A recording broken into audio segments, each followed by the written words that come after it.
Et il y a une chose que j'aime bien, c'est faire la différence entre une réaction et une réponse. Quand la vie vous envoie des éléments comme ça, des événements, hein, vous les prenez en pleine poire, etc. Voilà. La plupart du temps, si vous n'avez pas un certain recul, si vous n'êtes pas vraiment observateur de ce qui se passe, eh ben, vous allez rentrer dans une réaction émotionnelle, compulsive, etc. Donc je réagis à quelque chose qui m'arrive en pleine poire et ce n'est pas forcément la bonne réaction. Ce n'est pas exactement ce qu'il fallait que je fasse et je m'aperçois après qu'il y a des conséquences à ça qui ne sont pas celles que j'aurais voulu non plus. Alors que si je prends un peu de recul, que je réfléchis, bon, par rapport à là où j'ai envie d'aller, quelle serait la bonne réponse à apporter? On parle de services d'intervention d'urgence, on ne parle pas de services de réaction d'urgence, c'est-à-dire qu'en fonction de la situation, on analyse, etc., on fait ce qu'il faut pour pallier à la situation. C'est apporter une réponse et non pas être dans la réaction. Il y a un mot que j'aime bien en anglais, c'est responsibility. Parce que si on le découpe, on a responsibility, la capacité de réponse. Donc responsable, c'est quoi? C'est pas responsable pénal. Si vous faites pas les choses bien, vous allez être jugé. C'est pas bien ou c'est bien ou c'est pas bien. Non.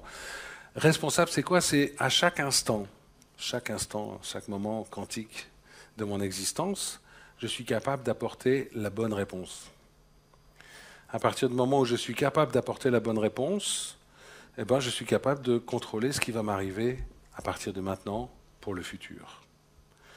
À partir du moment où je suis capable d'apporter la bonne réponse, je peux aussi apprendre à apporter la bonne réponse. Responsibilité, habileté, enfin voilà, j'ai fait un petit jeu de mots, hein, ça vaut ce que ça vaut, mais à partir du moment où je vais apprendre à apporter la bonne réponse, à ce moment-là, je vais déjà mieux maîtriser ce qui va m'arriver dans ma vie.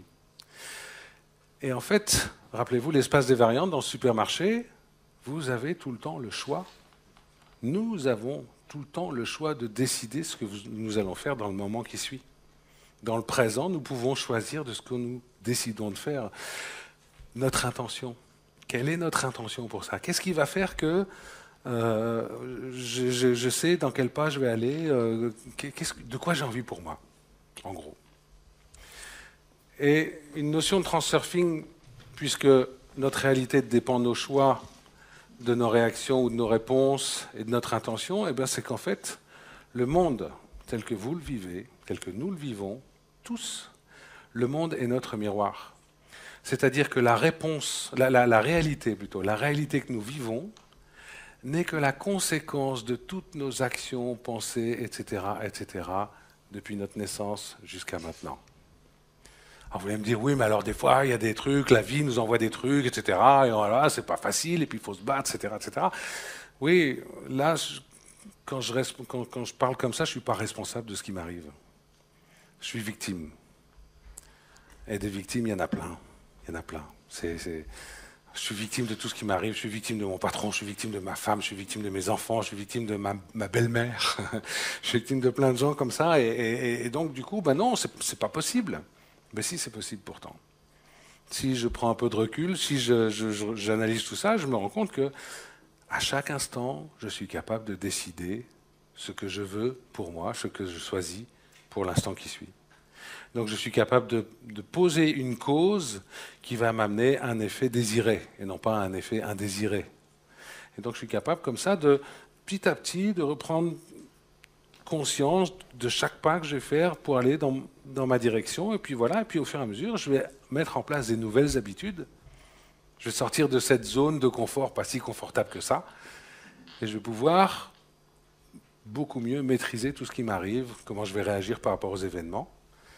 Et on va voir un peu plus tard que dans Transurfing, il y a un concept aussi qui est que si vous savez où vous allez, si vous êtes bien aligné pour aller où vous avez envie d'aller, eh bien, l'univers vous envoie des choses positives. Alors, dans Transurfing, le subconscient, c'est plutôt l'intelligence supérieure, le ressenti, l'état d'être et tout. Et l'inconscient, c'est franchement ce qu'on fait sans en être conscient. Donc, ces choix inconscients, oui, conditionnés par... on va voir un peu plus tard la notion d'esprit dans Transurfing qui pourrait se rapprocher du néo-limbique dans les neurosciences. On a appris beaucoup de choses depuis notre enfance par un conditionnement de punition ou récompense. Donc je fais une expérience, ça marche, bah, je sais que je peux continuer à la faire. Ça marche pas, je me fais ridiculiser ou n'importe quoi, bah, c'est quelque chose que je vais ranger dans un tiroir. Et c'est ça l'inconscience. Et j'ai mis tout un tas de réactions, enfin d'attitudes de côté dans un tiroir, et je sais même plus que je pourrais les faire parce que je me l'interdis et dans le but de me protéger. Donc oui, effectivement, il y a énormément de réactions inconscientes, de décisions, de choix inconscients. Mais je dirais que le but du développement personnel, c'est justement de redevenir conscient de tout ça. C'est en fait le développement personnel et le chemin vers le développement personnel, c'est une succession de prises de conscience. Et je dis, ah tiens, ben oui, c'est vrai, j'ai pas pensé, tiens, ben oui, tiens, et voilà. Plus ça va, plus je vais redevenir conscient de des attitudes récurrentes qui faisaient que j'obtenais toujours un peu le résultat dont je voulais pas. Et quand je prends conscience que bah, je peux faire autre chose que ce que j'avais l'habitude de faire, bah, à ce moment-là, je m'ouvre, je vais vers quelque chose d'autre. Et je vais réexpérimenter d'autres situations récurrentes qui vont à nouveau me remettre un peu dans le... Jusqu'à un moment où je vais à nouveau avoir une autre prise de conscience qui va me permettre d'avancer encore un peu. Et la vie, c'est ça. Et on n'a jamais fini de découvrir. Hein. Donc effectivement, passer des choix inconscients aux choix conscients, c'est vraiment le travail de développement personnel dans lequel on est tous, enfin, à divers degrés, plus ou moins engagés, quoi. Si on est sur le bon chemin, si on est aligné, si on avance dans la bonne direction, l'univers nous envoie des signes, des signaux, Ouais. par exemple. Oui. Tu veux un exemple? Oui. Alors, j'en ai un qui date du 25 janvier de cette année pour moi. Ça ici, c'est ici que j'ai fait mon apprentissage de coach, dans cette salle, avec le BAO Group, donc bouche à oreille BAO. Et je peux vous dire que je suis très bien, je suis très content d'avoir fait cette formation. Et ensuite, à l'issue de cette formation, j'ai commencé à travailler avec le staff du BAO en tant que coach en entreprise, dans l'école, etc., etc. Donc j'ai travaillé pour le BAO jusqu'au 25 janvier de cette année. J'avais une succession de signes qui me faisaient montrer que ça ne se passait pas comme il aurait fallu que ça se passe. Même dans des cas où c'était hyper évident qu'on avait toutes les chances d'avoir un super résultat. Je ne vais pas détailler plus que ça, mais je me retrouvais vraiment avec des choses qui ne collaient pas. Et jusqu'au moment où je me suis retrouvé face à un groupe dont je n'arrivais plus à maîtriser le groupe. Il y a eu un truc assez émotionnel avec un des participants, etc. Enfin bon, il y a eu un... Et là, à la sortie de ça, je me dis, mais non, c'est pas possible, quoi. Et je me scannais en même temps, je dis, mais pourtant, je suis pas stressé. Et en même temps, ici, là, il y avait quelque chose qui me disait, mais je suis pas vraiment à ma place, quoi. Il y a un truc qui...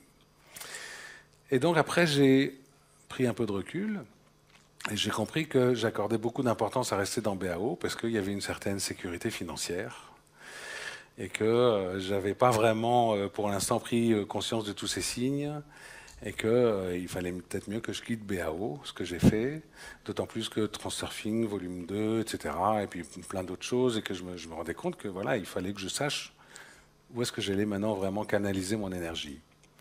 Et du jour où je l'ai fait, j'ai plein de choses qui sont tombées.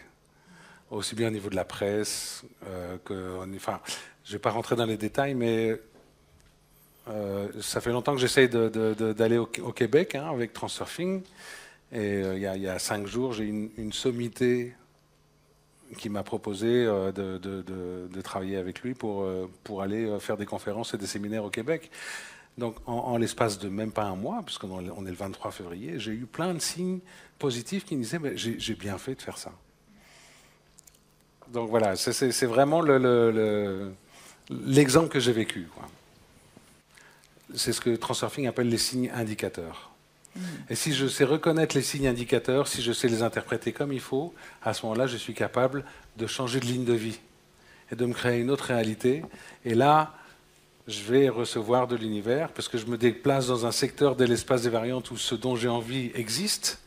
Je vais recevoir donc de l'univers des cadeaux, effectivement des cadeaux. Mais on va en parler un peu plus après, mais c'est vraiment un exemple. Tu me demandes un exemple, là, je l'ai vécu et je peux en témoigner. Oui. Mais moi, quand je t'entends parler, il y a deux mots qui me reviennent tout le temps, c'est apprendre à relativiser et le lâcher prise, en fait. Exact. C'est tout. Ça, c'est vraiment un très, très gros, enfin, très, très gros résumé. Mais ça, c'est vraiment comme ça que je le comprends. Donc, c'est pouvoir lâcher prise pour pouvoir justement apprendre, enfin, pour pouvoir avoir ce qu'on voudrait, mais en le mettant de côté, en focalisant pas, en n'étant pas obsédé absolument d'arriver là où on veut arriver. Par l'importance. Simplement, ok. Ouais. Et apprendre à relativiser, et ça, c'est très, très difficile, je trouve. C'est vraiment quelque chose qui n'est pas donné à tout le monde. Ça s'apprend, ça s'expérimente. On va avoir un premier succès qui va nous encourager à en le faire un peu plus, etc. C'est vraiment un travail de développement personnel, d'apprendre à relativiser et à lâcher prise. Lâcher prise, oui. Ouais. Mais on va voir qu'il y a des outils, des éléments de compréhension qui nous permettent d'avancer un peu.